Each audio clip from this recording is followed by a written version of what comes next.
Autism is a spectrum disorder, and every child is so different. Severe deficit in communication, academic challenges, some behavioral challenges. People look, people stare all the time. Anywhere I go with my kids, I'm judged, and I get the stares and I get the looks.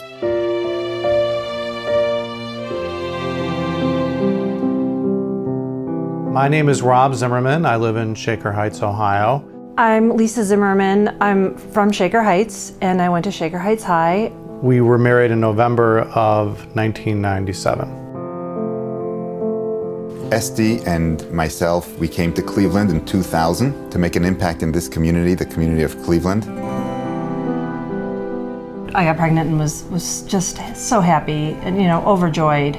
I was just looking forward to having a child that I could love and nurture and be the best parent that I could be. We were so thrilled. My baby brother is going to be a father, and I knew that he was going to be the greatest father in the world. That was my dream. I wanted a girl. I wanted to do girly stuff.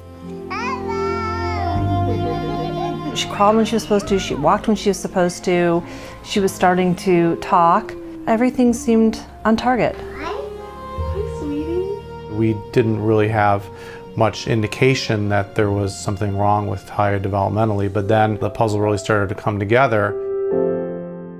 It was enormously shocking. I mean, there's no sugarcoating this. It was a very hard thing to hear.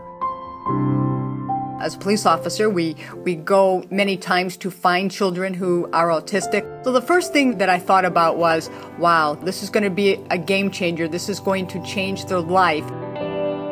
I remember being at my law firm at the time, and the managing partner stopped me in the hall. He said, "Rob, something's not right. What's the matter?"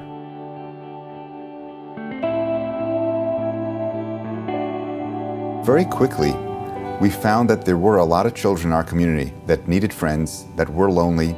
We decided we're going to bring Friendship Circle to Cleveland. We felt very much alone. We had, our friends and their kids were typically developing and doing all kinds of things. And here we were, we felt sad and lonely.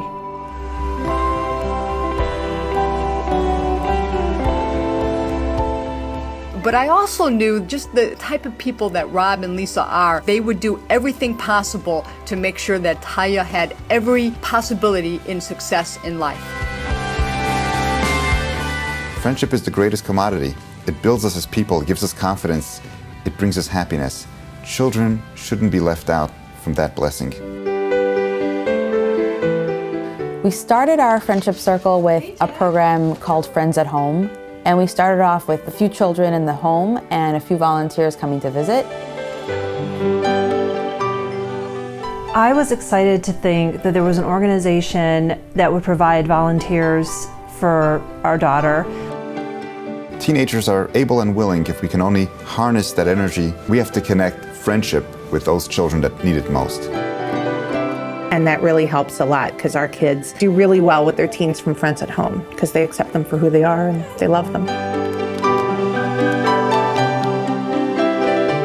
The kids' faces light up when you walk into the room and you see how much of an impact you can make in someone else's life. Showed me how important I am just to come over for an hour once a week. That's the highlight of his week, and that's also a highlight of my week. They truly become friends.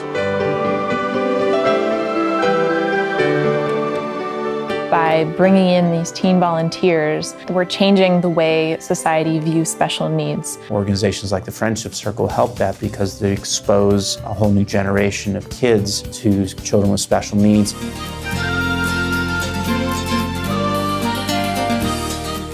The best thing for us was when we started doing Sunday Circle.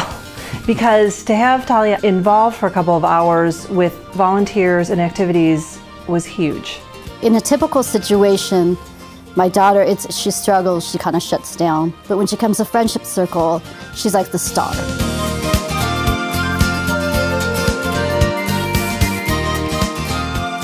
Taya likes people, doesn't always know how to react to them or handle herself with people. So, I'd like to believe that over time she's learning in her own way some good social skills. You're completely changing someone's life without even knowing it. When we started Friendship Circle over a decade ago, we started with children who were young. Those children grew up. Time doesn't stop. They're already grown into the teenage years. So we've done many teen aspects of our programming, starting with our life skills, where we took the teens out into the community and gave them the opportunity to experience their own independence.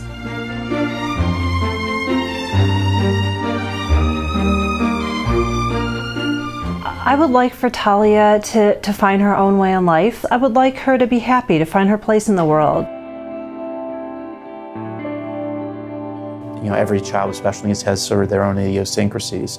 It's hard, sometimes people don't know how to react. You know, that makes going to a restaurant or going to a movie challenging. Raising the bar inspires us to fill in more of the gaps for the needs that the children have. And as Talia grows, she's going to learn how to be more independent.